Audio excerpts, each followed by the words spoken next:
Welcome back to the Kristian Garic Show. Pro-American conversation happens here.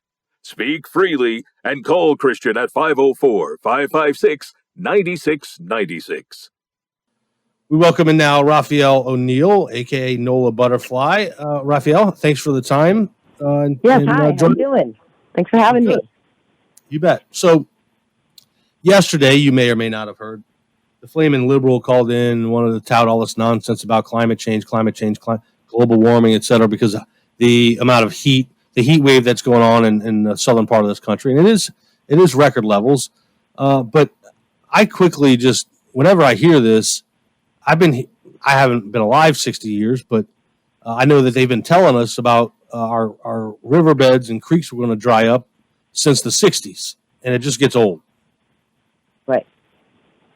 Right. It wouldn't it wouldn't be so bad if they could be consistent in their story, but we went from global cooling to global warming to now climate change and now back to global warming. Well, I guess it depends where you are and what time of year it is. And the problem with the CO2 narrative is that if you're going to talk science, you have to talk the whole science. You can't cherry pick. You can't have blinders and omit everything else from the conversation. So let's just start with the basic question. Give it a minute just so your listeners can ponder this question. What is the most prominent greenhouse gas on Earth? Do we know this, first of all? Because there's a lot. I call this a $1 trillion secret because there's a lot of money going to obfuscate certain truths. So, and this one here, you may have known because we spoke briefly yesterday. Do you know what the driving greenhouse gas is? I don't. It is, no, not CO2, not cow farts, like some people might say methane. It is water vapor.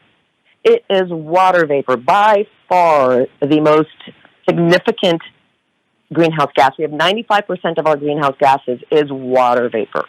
And then you have 4% is CO2, and we're not talking about anthropogenic CO2. Now, the problem with the climate model is that it only considers anthropogenic CO2. Now, anthropogenic, well, what about, it doesn't include natural, non-human patterns or causes, and it definitely doesn't include about 100 years of weather modification projects, including cloud aerosol experimentation and, side effect of aviation pollution and whatnot. And it doesn't include the electrification of the earth and the stated the admitted statement by the Air Force that they have used things like HAARP to manage the ionosphere and, in fact, have moved on to other ways because HAARP was intended for injecting energy into the ionosphere and to be able to control it that way. And they're on record saying that. We know China and Russia have done experimental experiments heating up the atmosphere. None of that is being considered, but even outside of that, they are neglecting the oceans. They're also neglecting soil decomposition because if you care about CO2, soil microbe, and what pesticides do, because here's a few little CO2 facts, okay? First of all, CO2 is not a carbon, all right? When they say carbon is a hard rock. CO2, carbon dioxide, is a gas, and it's actually essential to all life on Earth. So there's all the other climate models have always shown that the temperature will rise before CO2 levels rise. The only exception to that have been in IPCC models. Now, CO2 is it's also not homogenized milk, okay? It's not the same on the top as the bottom as the left as the right. It's CO2. You can actually restore CO2 levels above farmland after, Monsanto destroys the soil. People have come in, scientists, and restored the good microbes in the soil because we have good microbes in our gut as well as in the soil. And when you kill the good microbes and you have bad bacteria, you have an increase in CO2. And actually restoring the soil restores CO2. If that were the driving factor of climate, which it's not. And I will tell you, don't take my word for it, okay? Let's listen to NASA in their document, The Importance of Understanding Clouds. Even small changes in the abundance or location of clouds which is a condensed greenhouse gas, right? It's not water vapor, but it's condensed water vapor. So even small changes in the abundance or location of clouds could change the climate, not the weather, which is local, but the climate, which is global, more than the anticipated changes caused by greenhouse gases, human-produced aerosols, or other factors associated with global change. Now, this is a fact. And so why are we ignoring the fact that millions of people the world over are seeing their skies taken out by contrail pollution? Because they called it chemtrails? Well, stop calling it chemtrails. Call it jet cirrus. Call it albedo modification. Call it contrail pollution, because that's what it is. But that's not the only thing. There's also the sun, which affects climate. But we haven't even gotten off of CO2. But when it comes to the sun, we have a couple of things. We have the Milankovitch cycle, which measures eccentricity, which is the radiation of the radiation. By radiation, I mean the rotation of the Earth around the sun. Sometimes it's more round, and sometimes it's more elliptical. And the ellipticalness of it is called eccentricity. And so sometimes there's more eccentricity and sometimes there's less. That'll change the heat as well. So there's a lot of elements. You can't just look at CO2, but who is looking at CO2? All right. It's this family that is called the Keeling family from Mount. I don't know where are they from exactly. All the readings were being done. In Mauna Loa, right? And they do it like they do the readings in the afternoon, ignoring natural sources. It's a monopoly. It's a monopoly. So here you have global policy, which now comes in a narrative, right? And you've got to understand these narratives are not unrelated. COVID, pushing mandates, the CBDC is coming down, the global, the digital currency the government's coming with. Everything is centralizing power and is a tool in the globalist depopulation tool bag that is centralizing and condensing its power. And climate, if you're beginning to notice, is an agenda more than it is a science, especially the more you look into it. I mean, they blind you with science, but it's very basic. Your listeners, their IQ have now surpassed the whole climate science debate, because you cannot exclude the other weather systems and elements. You can't, and if you know the extent of weather modification. And then now they want to use geoengineering to help combat global warming, which is creating deliberate chemtrails, but they don't call it chemtrails, they call it geoengineering, and it's not chemtrails if it's done deliberately, right? But we have things like, we already have the Smithsonian magazine saying airplane contrails may be creating accidental geoengineering. You think we already have, which magazine is this here? Physics.org, airplane contrails worse than CO2 emissions for global warming, says a study. We already have philosophical transactions of the Royal Society, climate engineering, exploring nuances and consequences of deliberately altering the Earth's energy budget. That's the cloud surface. We already have the United Nations goals. We already have the documents. We already have the history with the JFK, who said we propose further cooperative efforts between all nations in weather prediction and eventually in weather control. We already have the government who has documents, weather as a force multiplier, owning the weather in 2025, a document in the 90s, and they talk about the purpose, the benefits of degrading and enhancing enemy forces with resources.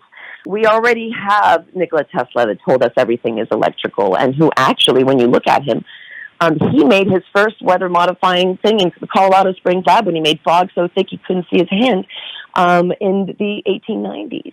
And we have, just years, we have the World Meteorological Organization that lists all of the countries that report weather modification. Raphael, can I just jump in here real quick?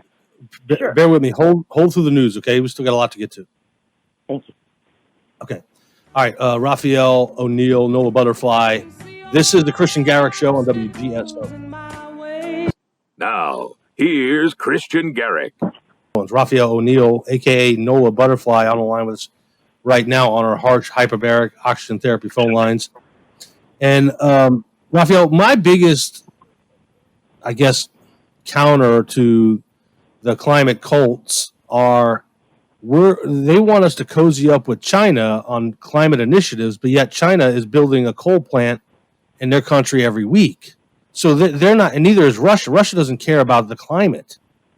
Oh, don't look for integrity or a lack of hypocrisy anywhere in this, because it's also, they're doing this in America on farms. They're nickel and diming people with a sustainable narrative that's all based off of the CO2 carbon. I mean, how is exchanging carbon on the stock market going to stop world pollution?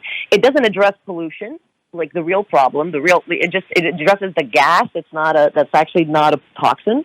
And it doesn't address aerosols in general. Ultrafine particles is a problem all the way around. It's a problem in our car fuels as well. I mean, we had the first steam-powered car was in 1769 by Nicolas Joseph Cugnot, who made a steam-powered automobile. And we have other people that have done this.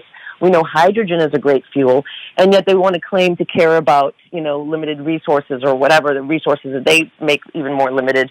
And then there's something that's driving basically a whole new market, and the businesses are like seeing the dollar signs for the first businesses to get on the carbon exchange, and it's already going on. I mean, we think that countries that are bringing down their population might actually be getting some sort of carbon tax credit as well, just because it's a CO2 thing. And when you look at Bill Gates' equation for bringing down CO2 is all a factor of one thing primarily, and that's the individual human. Each human has an X amount of CO2 that they produce when the services that are essential, because they're not essential, but the services are essential. TV is essential. Those things bring about a certain amount of CO2. And the only way you can bring down the whole equation is really to reduce the people.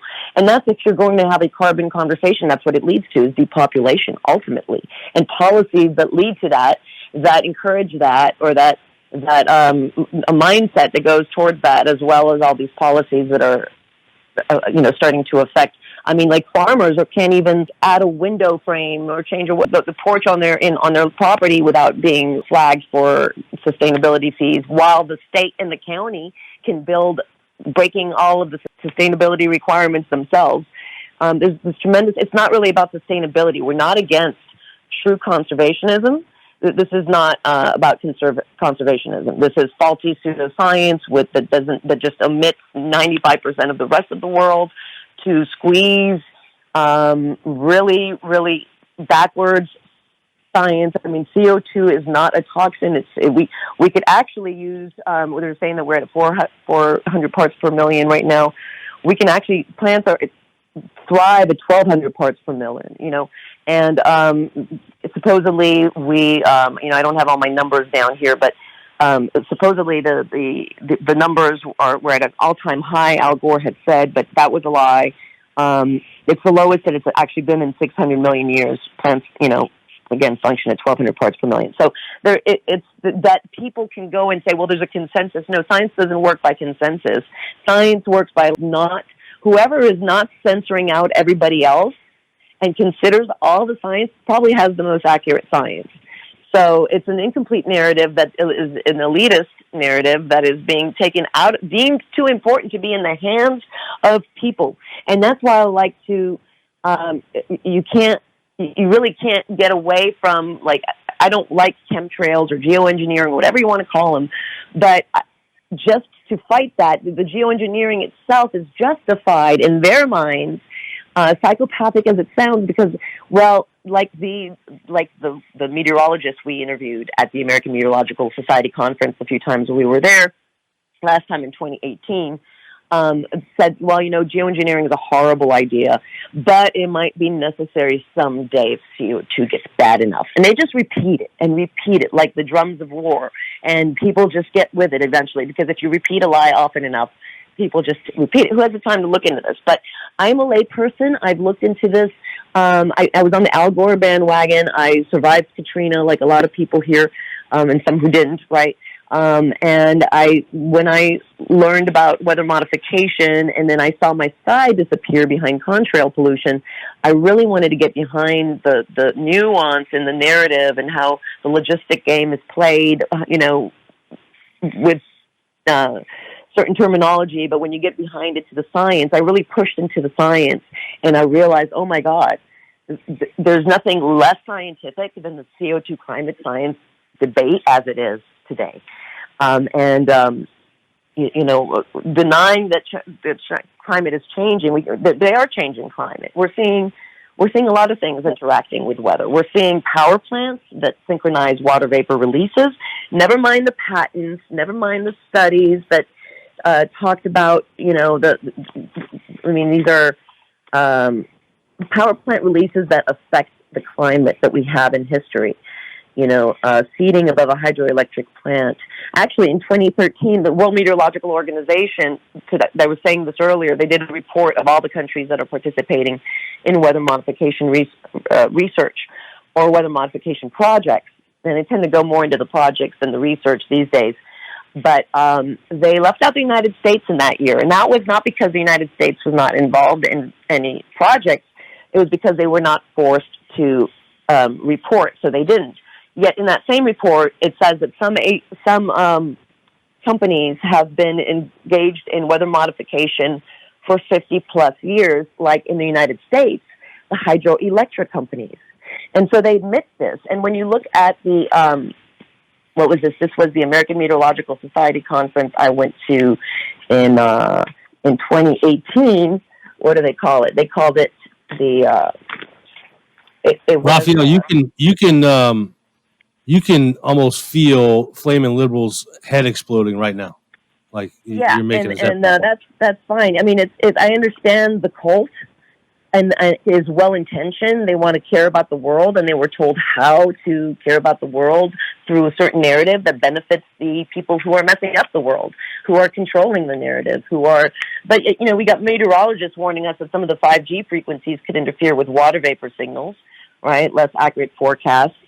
We have evaporation of water using high-frequency electric fields. Here's just a science thing. There's so many patents. I mean, it's just electromagnetic frequencies do affect climate. We see repelling, we see attracting, and we have things from like 1960, the Skyline Conference on the Design and Conduct of Experiments in Weather Modification. Eisenhower established, he appointed the Advisory Committee on Weather Control. That was in 1953, and then they took it to task to determine how the nation's economy can obtain the greatest benefit from rainmaking or weather modification.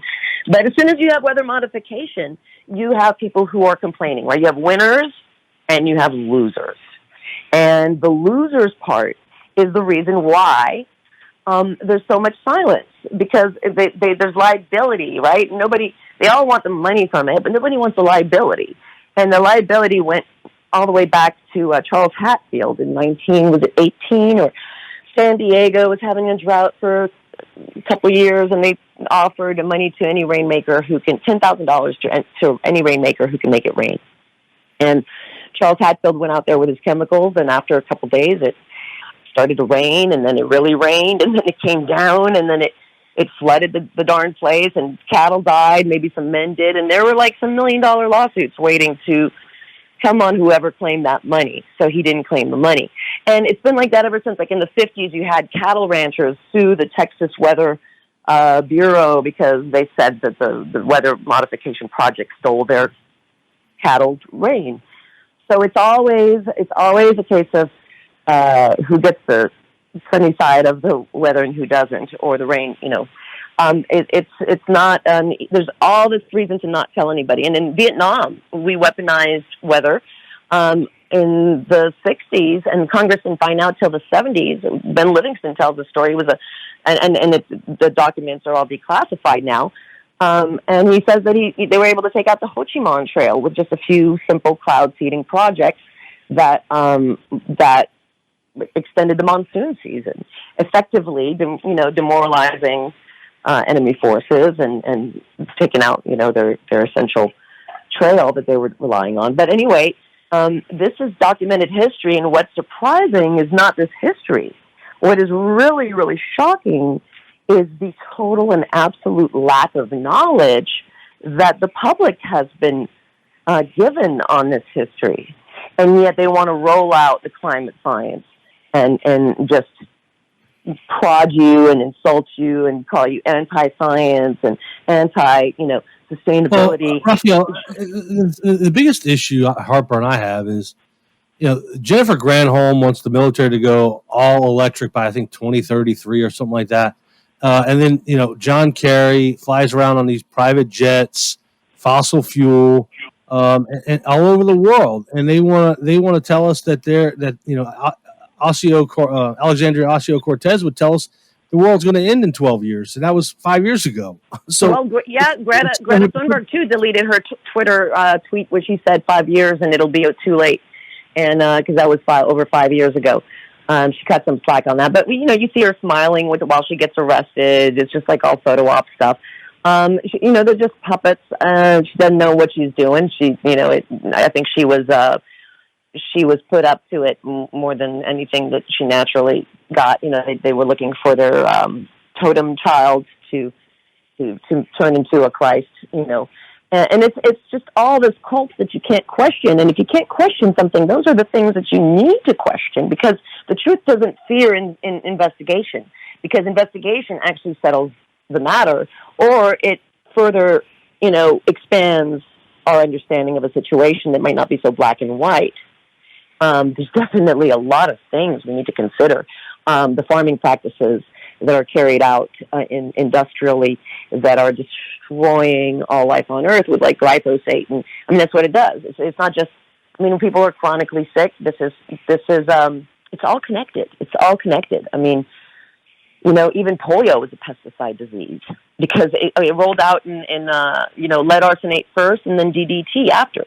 Because polio was going away in parts of the world that didn't have the vaccine yet, because they pulled away the poison. And they used to spray the kids down with DDT because they thought it would keep the polio away, because it keep the bug away, right? It's a bug killer. But what it does is it destroys the neural sheath, right? And then now all of a sudden your spine can interact with the virus in a different way if you want to, go into the polio theory of the virus. It's now affecting you in a different way. Horses got polio in the 1890s from apple orchard disease. And, people think that we were saved by a lot of things. And the vaccines, the weather, all of this, the money, security, it's just all coming in. It's all coming in to a digital concentration camp that's coming in to bring us into more like a China social credit system. And there's nothing about China I want to emulate. Amen to that. Raphael O'Neil, NOLAbutterfly. Yeah. We got to run, Raphael. It's been a pleasure having you. We'll definitely get you back on.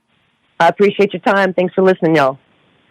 All right, Raphael O'Neil, NOLAbutterfly, a.k.a. All right, great insight there. Interesting conversation. All right, this is the Kristian Garic Show on WGSO. This is a unique little book covering a topic that is much overdue for teaching children about our environment. The title is Funny Clouds, A Chemtrail's Tale, written by Raphael O'Neil, illustrated by Sean Gautreaux, and printed by an Amazon company called Great Space. The story is about little Marie and her mom, who go outside to plant a tree. When they finish, little Marie looks up towards the sky to see strange clouds sprayed by jet aircraft. The story is told in rhyme and prose that can inform but also entertain a young reader. I recommend this book because it has an optimistic message without instilling fear. The story ends on a positive note about how responsible people will ultimately succeed in stopping chemtrails by spreading awareness and taking political action. This little book is a valuable tool for adults to educate their children on an extremely important environmental issue. Informed citizens know that chemtrails were described in House Resolution 2977 as an exotic weapon back in 2001. Concerned parents have a right to protect their children from dangerous chemical experiments in our sky.